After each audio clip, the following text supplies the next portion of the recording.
सुहाग वाली रतिया कैसे कटलोगे, कैसन हालो फील जब सटलोगे। सुहाग वाली रतिया कैसे कटलोगे, कैसन हालो फील जब सटलोगे।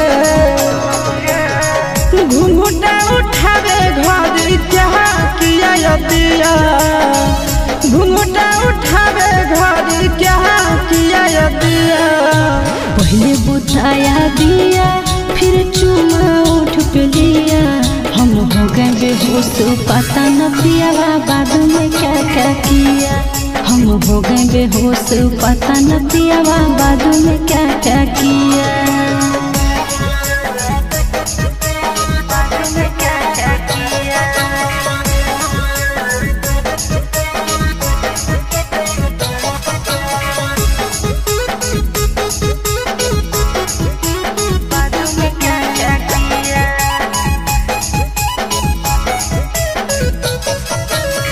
कैसे कैसे कैला कहू दिलावा के घायल गे, बहजल कि नहीं बेडबे पहुआ के पायल गे।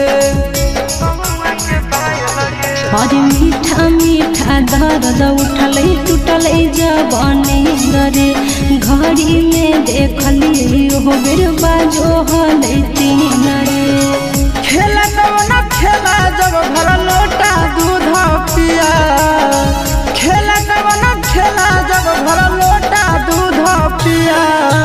पहले बुताया दिया फिर चुमा उठ पे लिया, हम हो गए बेहोश पता न पिया बाद में क्या क्या किया। हम हो गए बेहोश पता न पिया बाद में क्या क्या किया।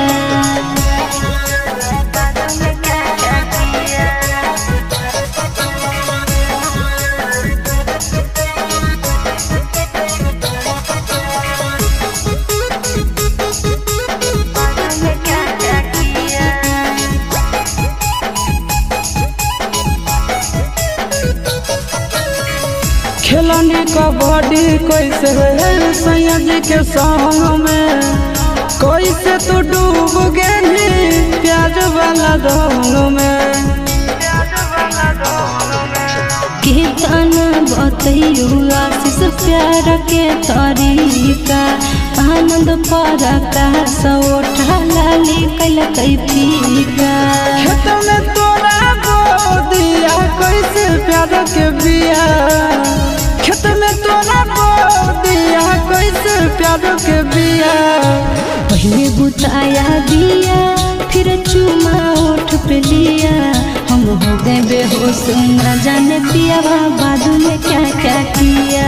हम हो गए बेहोश न जाने पिया बाद में क्या क्या